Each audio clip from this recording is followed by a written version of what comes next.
আসসালামু আলাইকুম এভরিওয়ান। দেখেন আবার জাল নিয়ে চলে আসছি আমাদের পুকুরে মাছ মারবো আজকে অনেক বড় বড় মাছ মারবো। আজকে অনেক বড় বড় মাছ না মেরে উঠবোই না। তো আপনারা দেখতে থাকুন, দেখি আজকে কি মাছ পাওয়া যায়। তো আমি আগে একটু মাছের খাবার দিয়ে নিই।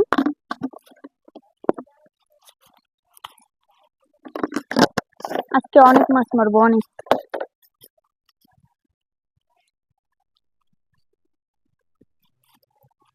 দেখেন প্রথমে এইভাবে নিতে হবে।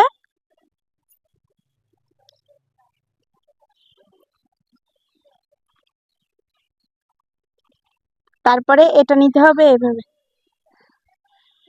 আচ্ছা, তো এই যে আমি এখন খেউন দেবো। পুকুরে কিন্তু অনেক মাছ চলে আসছে, খাবার দিছিলাম।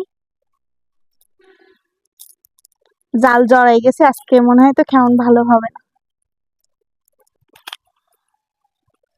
আরো ওই দিক দাও। এবার ঠিক আছে।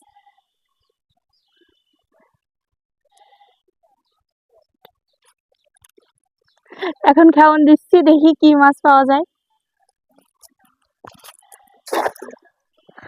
আজকে বেশি একটা ভালো হয়নি, তাও দেখি কি মাছ ওঠে।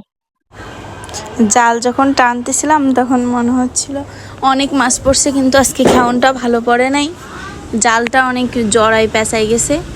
জালে গাব দিতে হবে, গাব দিলে আর পেঁচায় না।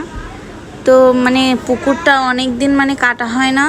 নিচে সব দেখেন কি পরিমাণ নেল কাদা হয়েছে কালো।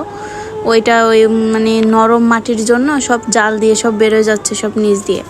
আব্বু যখন ধরে তখন করে কি খেওয়ান দিয়ে তারপরে পানিতে নেমে তারপর হাতটা দিয়ে জালের উপর দিয়ে ধরে, তো তখন পাওয়া যায়।